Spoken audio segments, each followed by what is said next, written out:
Անբարեկարգ ճանապարհներն Իջևանում տարեց տարի պակասում են։ Այս տարի հերթը կհասնի նաև քաղաքը Մերձակա Գանձաքար գյուղին կապող Բանուկ Այգեստան փողոցին։ Շատ լավ է, շատ ուրախ ենք։ Այստեղ ամեն տարի եկել են ոնց որ ասած կարկատան արել ու թողել տենց։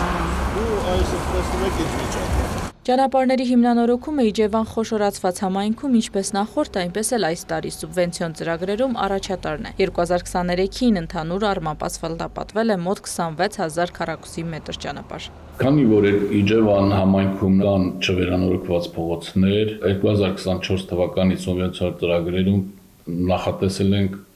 նորից ասֆալտապատման աշխատանքներ,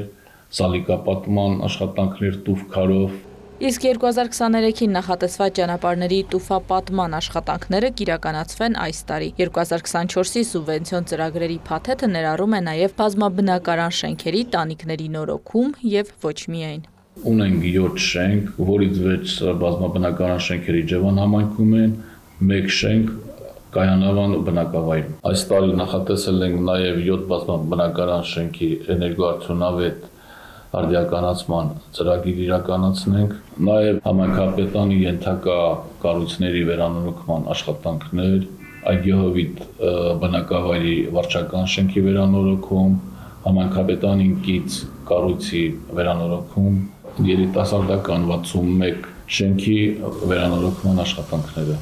Ըստ Իջևան համայնքի ղեկավարի ծրագրերում կարևոր տեղ են զբաղեցնում սահմանամերձ գյուղերի խնդիրները։ Նախորդ տարի արդիականացվել են խմելու եւ ոռոգման ջրի համակարգերը։ Այս տարի էլ 3 գյուղ կգազաֆիկացվի։ Այս տարի մեկնարկել է գազաֆիկացման աշխատանքներ,